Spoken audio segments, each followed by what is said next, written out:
Bismillahirrahmanirrahim. Mu koyi karatu da rubutu na Larabci. Huruf, darasi na 4. Mun dawo don ci gaban darasinmu na huruf. Darasinmu na baya mun tsaya ne a harafin kha idan ba a manta ba.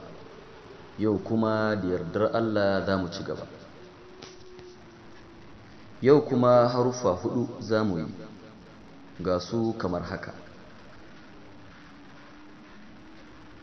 Na farko shine harafin dal, dal, dal.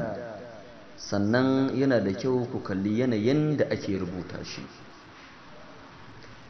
Harafi na biyu shine harafin zal, zal, zal.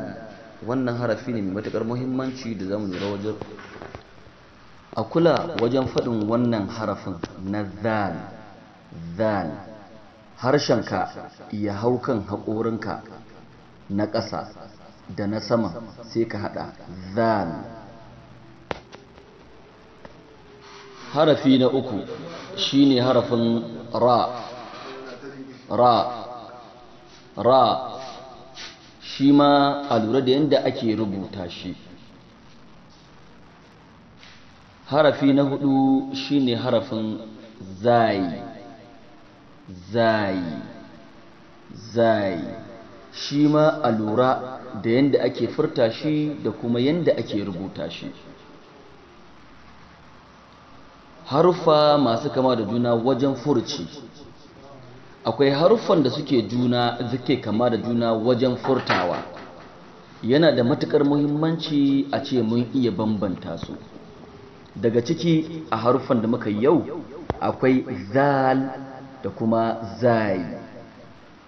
Furta su yana kama da juna. Na farkon shine zal, zal, kamar yadda ne bayanin yadda ake furta shi.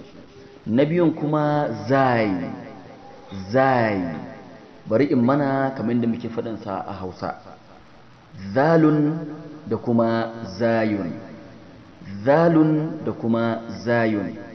Wa'annan haruffan suna kama ƙwarai da gaske, musamman idan aka samu su wasali. Sun fi kama ƙwarai da gaske.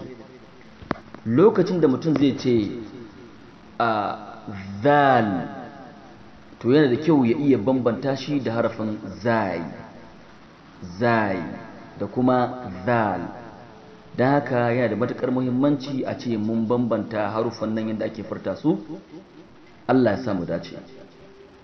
Alhamdulillah, mu haɗu da ku a darasi na gaba.